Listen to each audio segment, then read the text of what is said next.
I continued with my association with them for a while longer, until one day they had organized yet another opening for an exhibition event together with wine and cheese.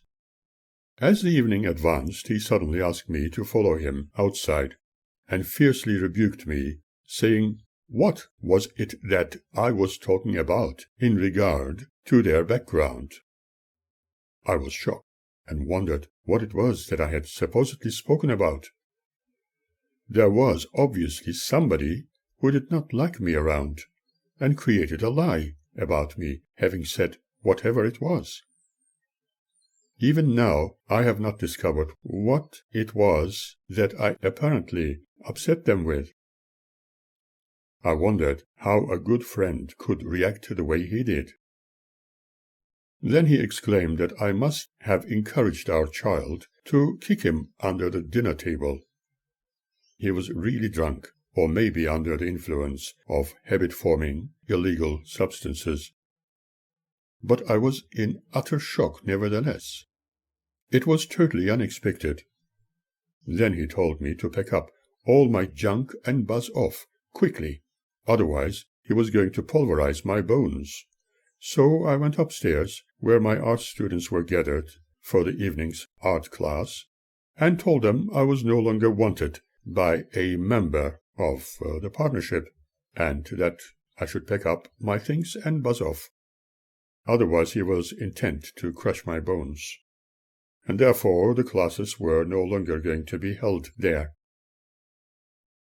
By kicking me out like that, I wondered how they would survive, for after all this business had been created upon my suggestions, and a special program needed to be followed, and I was playing the major role there. Maybe they were involved in something illegal I was not meant to know anything about, or maybe some legal issue was likely to surface which I did not know, and the business was doomed to close. Even perhaps it was due to their own sensitivities, and that individual was willing to sacrifice everything, including removing me from their midst, because of their suspicious activities. Perhaps it was a good thing that it happened.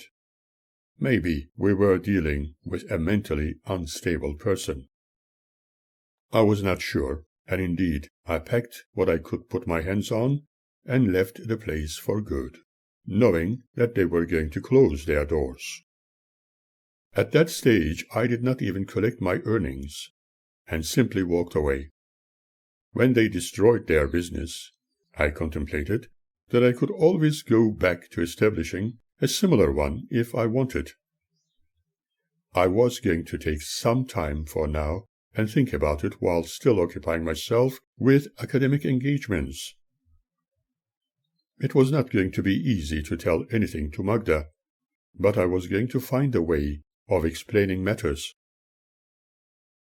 The next time I went to Prague, having decided to visit a number of schools, primary or advanced, and spoke with a number of their principals and teachers, I discovered they had a great need to have someone who could organize a project to liaise between parents of ethnic children and the school authorities. After several negotiations and a number of discussions with local government authorities, we decided to create a 7 combined schools project, which was partially funded. They hired several like-minded professionals representing different ethnic groups from multilingual backgrounds. There was a desperate need to liaise with Turkish and Cypriot migrants housed mainly in housing commission flats in the area. I took that responsibility on for a while. It involved lots of interpreting, translating, and helping families to adapt to Australian society. We even organized events to let the locals know that we had such a service. In one such, I trained some Turkish children to sing a couple of traditional songs and present traditional dances from their country of origin. I organized the piano accompaniment and recorded the whole event. apart from making a speech in several languages and interpreting English into Turkish, although my Turkish was not perfect. I can still recall the hour when the children were singing the famed Üsküdar. Later I decided to attend a short interpreter's course, particularly in Turkish at RMIT in Melbourne, and started to work with the Victorian branch of government interpreters. By occupying myself in this important service, I improved my Turkish language skills. For a considerable time, even long after the 7 Combined Schools project no longer existed, as there was no funding under the changed political setup, I continued with courtroom interpreting through the Victorian legal system. From country court to magistrates, they all needed my assistance. A number of legally case-sensitive issues have been greatly educational. My forensic skills and insight came in very handy. Some Turks who had illegally transferred habit-forming substances inside motorcycle parts were intercepted and brought to court, begged me to tell any made-up stories to the magistrate so that they were not jailed. They even threatened me when speaking in their tongue. But under oath I could only interpret everything as uttered with every detail. I also did medical interpreting to doctors, as well as in the operating theaters. In the legal arena, a number of work-related compensation cases required my close involvement. I have sometimes been in danger zones, with people trying to either bribe me or at times silence me. Luckily, we were well protected by the authority. I kept painting and holding a variety of exhibitions. Some were photorealistic and many were contemporary, all around Melbourne, Sydney, and parts of Europe, including Paris, Madrid, and Düsseldorf. The income derived from those exhibited works of art was irregular, and timely payment of expenses could be jeopardized. Taking that into account, I needed to try yet another venture. I again applied to Myers stores in the city for employment, hoping it would be part-time, and found a storeman's position in Collingwood. For a while I worked there, counting, putting things on shelves, and taking them down for the relevant department, and occasionally loading trucks. From time to time I used to take myself to the city stores in trucks going that way, and the drivers were very friendly to storemen. I made new friends at Myer. I loved frequenting their canteen in the city, and after lunch going back to work, putting my grey overcoat on, and continuing with what I was doing. That was a very pleasant experience. I still remember old Reginald Munn, who passed on to me a little children's story he had written for his young daughter Leslie when very young, and asked me to publish it for him later. He was frightened of having a bypass operation, and was asking his friends what would be the right action to undertake. He was a very heavy smoker. I told him that if he did not have that operation, his life could end at any time according to the information he shared. He answered me saying that his doctors were saying the same thing. He asked me again what I would do in this regard, and in answer I told him that if it was me, I would certainly accept the life-saving operation.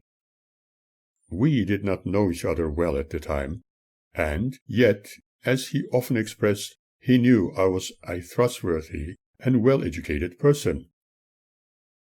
Unfortunately, his operation was not a great success. Afterwards, when he was able to resume his duties and could do light jobs, he cried in enormous pain. His lower leg, where they had taken a piece of vein, was excruciatingly painful. We all suggested he should take time off and relax, but a few days later he was sadly gone. We all felt very sad for poor Reg.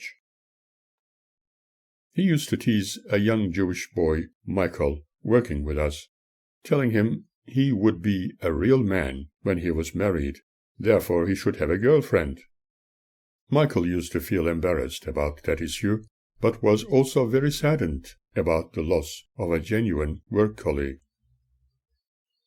For some reason, Michael was not too keen about someone else who also was employed there, with a name which sounded like Chamberlain.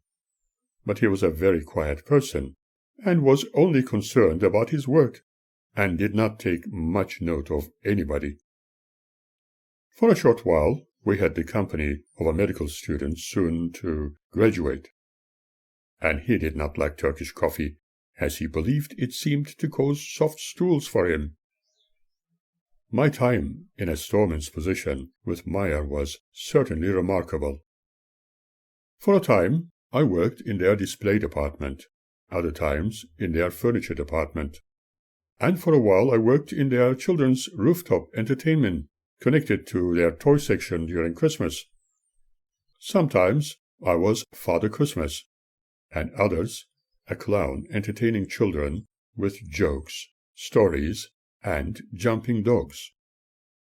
Those dogs were well trained to jump through the large rings covered with colored tissue paper, like drums, and they used to jump through in very funny ways, making the young ones laugh.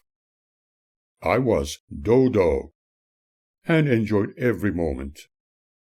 Some even thought I must have been born a clown, but it was my part-time job. Magda occasionally brought our girls to the rooftop, and they had a wonderful time sharing simple rides. I loved hearing the children's laughter. When they were happy, I was happier. Going back in time, by 1975, we had a third child, a boy. We called him Claude Suren, and he was a bundle of joy, the same as our second child, who too was born in Melbourne, and we had named her Birgit Katharina. Claude was a Sagittarian, Birgit was a Leo, Annette was a Gemini, and Magda was represented by the star sign Cancer. Some people popularly love to interpret those signs, but I remain very critical, for all those astrological calculations are so generalized. When Magda was pregnant with Claude, I was engaged in assembling the computer control systems for traffic lights for a company called Eagle Signal Traffic Signal Systems. It was a fun job. There were a variety of people, for instance, a very friendly Jewish gentleman who was employed as the floor manager. I created a few test projects to make traffic signaling for all vehicles on the roads more efficient and make the roads safer for pedestrians. I was able to conduct a small number of tests for my own needs for physics experimentation. I remember how I made people working on the workstation laugh with my imitation of the birds. They used to laugh at my eating habits, such as consuming sunflower kernels, which they considered as bird seeds, and so I turned their sarcasm into a joke they could never forget. I was the Birdman of the company. There was another gentleman who was tall, thin, and red-bearded. He was a very friendly person, who some others considered a hippie. But I could talk about almost anything esoteric with him. On the other hand, the world did not end, as Jehovah's Witnesses prophesied, and I think they were all very disappointed. At the time I was still living with Magda and the children. However, a while later I moved out to the St. Kilda-Elwood area, into a 3-story building in a very interesting neighborhood, Austin Avenue, after our first separation, which I will be telling you more about. Unfortunately, employment in Victoria was not quite perfect, and not absolutely permanent under the then government, without blaming the authority. If only my posts as a lecturer had provided a sufficient income, I would certainly not have undertaken any other part-time jobs. I was also occupying myself with other interesting hobbies, like Toastmaster, while offering promotional lectures outside academic engagements, and enjoying them utterly. I even tried, for a short period of time, lecturing as part of the training for those who undertook business studies supported by the local and federal government authorities. I tried my hand in union movements with the then Labour Party and met some interesting politicians. I found by being involved with cultural activities I was free, not depressed into a dull coma as with any involvement with religious or cultist movements. It also took me closer to getting to know Australians and their unique culture. But let me take you back in time just a little and tell you some of my cherished memories of the times before continuing. Shortly after our arrival in Melbourne, and not needing to wait a full term as decreed by the constitutional system for naturalization and becoming an Australian citizen, I attended a ceremony in Moonee Ponds, and after a number of interesting people's speeches, I too was offered my citizenship certificate. Knowing that I had the same rights as any other Australian citizen, I felt really proud and happy. Now I could be content by being able to call this magnificent land home and not feeling lost any more. When the time came, I could vote for a political party and do everything expected of me as an Australian citizen. It was the greatest thing that could ever happen. My next important move was going to change my unwanted identity to my original name, after a lengthy research into the history of my ancestry. As mentioned, Magda preferred to keep her German citizenship, as she did not want to be identified otherwise, often saying, "Who knows? Many things can happen, and I might need to go back home. I don't want to lose my German citizenship." According to her belief, she did not need to vote, recognize the flag, or the national anthem she was not familiar with.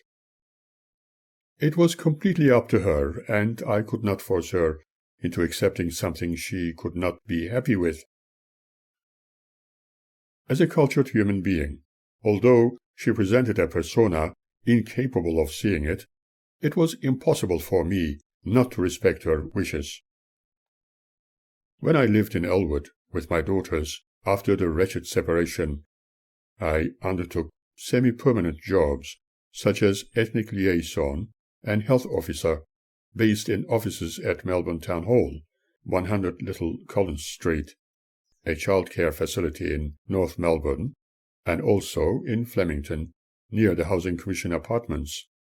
These last two areas were populated mainly by Turks and a few other nationalities. I partially utilized my profession in finding ways to help people with foreign lingual backgrounds, interpreting, helping them with housing and employment issues, as well as finding solutions to their financial concerns. I became a source of information in their socio-economic, health and childcare issues. I provided childcare and mothercraft assistance by liaising with the appropriate authorities, attending monthly meetings, providing them with necessary reporting and recommendations. Some Turks considered me as an interpreter, translator, or social worker. I tried to help as many people as I could. If I have been an asset for the state government, legal or health systems, I am very happy. I met a number of interesting people and made great friends. In the Flemington apartments there lived an elderly lady named Ethel, with her daughter and aged son-in-law. Her daughter was in love with a younger man, who was a tailor. He became an Australian citizen and even changed his name to an Anglo-Saxon one. When I met them, Ethel's daughter was already divorced from an older man who had treated her harshly and was living with that younger gentleman. Whenever I visited them to find solutions to their little problems, Ethel almost always prepared a breakfast, asking me to share the food with them, as she did with all her guests. The poor woman felt happiest when people tasted the food she cooked as a token of appreciation, although it was not appropriate for any government employee to accept such things. Turks, like other nationalities, had different traditions we needed to understand without participating, while teaching them the Australian way of life. It seemed that they all appreciated the help provided. One day she told me that some Turkish friends of theirs warned her to be cautious with this interpreter Suren, for he may be an Armenian.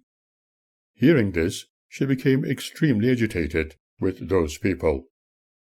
How they dared accuse you of being an Armenian dog. I told them, she said, how can you accuse a man who helps everybody with that? I would cut the throat of any Armenian dog and murder him. He is certainly not a dog. He is like a son to me. Sometime she intended to holiday in Turkey, and somehow, having obtained my parents' address, she wanted to visit them. Obviously, to tell them how their son, the intelligent young man, helped everybody. I needed to call my brother on the telephone to warn them about such a visit from Ethel, because of what she had said to me, that she would murder the Armenian dogs. Another family I was befriended with lived in North Melbourne. The husband suffered manic depression and psychosis, and his wife remained home to look after the family on welfare payments. They had 3 children, a daughter attending ballet school, a son, and lastly a younger daughter suffering crippling cerebral palsy, who required 24-hour help with all her needs. The father was an ex-truck driver and was hospitalized several times in a mental institution. They were Chechnya Turks. They had similar traditions like the other Turks, and whoever visited them was often served snacks and tea. I hope I have been able to help them with their needs in my capacity as a government employee. I often visited this man with his psychological issues in hospital and listened to his frequently repeated stories. He felt extremely devastated about his daughter's condition and was talking to a number of gods as he hallucinated in his current mindset. Whosoever spoke to him he considered a god, and complained about his daughter's condition, asking, "What was my sin, that I deserved such a sick child? Tell me why. Tell me." He was also the one who at one stage kicked me in my back and damaged part of my spine and a rib.